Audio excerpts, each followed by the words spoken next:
ಈ ಪ್ರಕರಣದಲ್ಲಿ ಫೈನಲಿ ಈ ವಿಚಾರದಲ್ಲಿ ಈಗ ಮಾತನಾಡಿದ್ದಾರೆ ಯಾರು? ಡಿ.ಕೆ. ಸುರೇಶ್ ಅವರ ಹೆಸರನ್ನ ಬಳಕೆ ಮಾಡಿಕೊಂಡ್ರಲ್ಲ, ಸೊ ಆ ನಿಟ್ಟಿನಲ್ಲಿ ಈಗ ಸ್ವತಃ ಮಾಜಿ ಸಂಸದರಾಗಿರುವಂತಹ ಡಿ.ಕೆ. ಸುರೇಶ್ ಅವರು ಮಾತನಾಡಿದ್ದಾರೆ. ನನ್ನ ಹೆಸರು ದುರ್ಬಳಕೆ ಆಗಿದೆ ಅಂತ ಹೇಳಿದ್ದಾರೆ. ನನ್ನ ಹೆಸರು ದುರ್ಬಳಕೆ ಆಗಿದೆ, ಕ್ರಮ ಕೈಗೊಳ್ಳೋಕೆ ದೂರು ಕೊಡ್ತೀನಿ ಅಂತ ಹೇಳಿದ್ದಾರೆ. ಒಂದು ಕಾರ್ಯಕ್ರಮಕ್ಕೆ ಐಶ್ವರ್ಯ ಗೌಡ ಕರೆದಿದ್ರು, ನನಗೆ ಹೋಗಿದ್ದೆ ನಾನು. ಇನ್ನೊಂದು ಕಾರ್ಯಕ್ರಮಕ್ಕೂ ಕೂಡ ಕರೆದ್ರು, ಹೋಗಲಿಲ್ಲ. ನಮಗಿರೋದು ಒಬ್ಬಳೇ ತಂಗಿ, ಇನ್ನೊಬ್ಬ ತಂಗಿ ಹೆಂಗೆ ಬಂದ್ಲು ಅಂತ ನಮ್ಮ ಅಣ್ಣ ಬೇಜಾರಾಗಿದ್ದಾರೆ ಅಂತ ಹೇಳಿ, ಅಂದರೆ ಡಿ.ಕೆ. ಶಿವಕುಮಾರ್ ಅವರು ಬೇಜಾರಾಗಿದ್ದಾರೆ ಅಂತ 2-3 ದಿನಗಳಲ್ಲಿ ಪೊಲೀಸ್ ಆಯುಕ್ತರಿಗೆ ದೂರು ಕೊಡ್ತೀನಿ ಅಂತಲೂ ಸ್ವತಃ ಮಾಜಿ ಸಂಸದರಾದಂತಹ ಡಿ.ಕೆ. ಸುರೇಶ್ ಅವರು ಮಾತನಾಡಿದ್ದಾರೆ.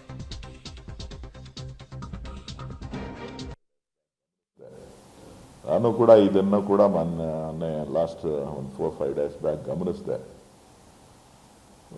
ಪೊಲೀಸರು ತನಿಖೆ ಮಾಡಲಿ, ಯಾರೇ ನನ್ನ ಹೆಸರನ್ನು ಬಳಕೆ ಮಾಡಿಕೊಂಡ್ರು ಕೂಡ ಅದು ನನ್ನ ಅಪರಾಧ. ನಾನು ಅದನ್ನು ಕೂಡ ಪರಿಶೀಲನೆ ಮಾಡಿ ಸಂಬಂಧಪಟ್ಟಂಥ ಪೊಲೀಸರ ಹತ್ರ ವಿಚಾರಣೆ ಮಾಡಿ ಏನಾಗಿದೆ ಅನ್ನೋದನ್ನು ತಿಳಿಸಿ, ಸದ್ಯದಲ್ಲೇ ನಾನು ಒಂದು 2-3 ದಿನದಲ್ಲೇ ಪೊಲೀಸ್ ಕಮಿಷನರ್ಗೂ ಕೂಡ ನಾನು ಇದರ ಬಗ್ಗೆ ಒಂದು ದೂರನ್ನು ದಾಖಲೆ ಮಾಡ್ತೇನೆ. ಸೊ ಯಾರೇ ಈ ರೀತಿ ಮಾಡಿದರೂ ಕೂಡ ಅದನ್ನು ಸಮಗ್ರ ತನಿಖೆ ಮಾಡಿ ತಪ್ಪಿತಸ್ಥರಿಗೆ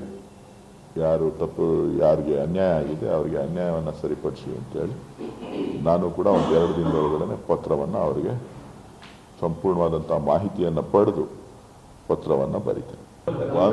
ಒಂದು ಕಾರ್ಯಕ್ರಮಕ್ಕೆ ನನ್ನನ್ನು ಆಹ್ವಾನ ಮಾಡಿದರು, ನಾನು ಆ ಕಾರ್ಯಕ್ರಮಕ್ಕೆ ಹೋಗಿದ್ದೆ, ಅಷ್ಟು ಬಿಟ್ಟು ಬೇರೆ ಏನೂ ಇಲ್ಲ. ಇನ್ನೊಂದು ಕಾರ್ಯಕ್ರಮ ಅಣ್ಣಮ್ಮದೇವಿ ಕುಣಿಸಿದೀವಿ ಅಂತ ಕರೆದಿತ್ತು, ಅಷ್ಟು ಬಿಟ್ಟರೆ ಇನ್ಯಾವುದು ನನಗೂ ಅವ್ರಿಗೂ ಯಾವುದೇ ಸಂಬಂಧ ಆಗಲಿ.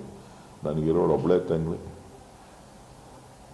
ನಮ್ಮ ಅಣ್ಣ ಬೇಜಾರು ಮಾಡ್ಕೊಬಿಟ್ಟವನಂತೆ, ನನಗೆ ಗೊತ್ತಿಲ್ಲ ಇನ್ನೊಂದು ತಂಗಿ ಯಾರು ಅಂತ.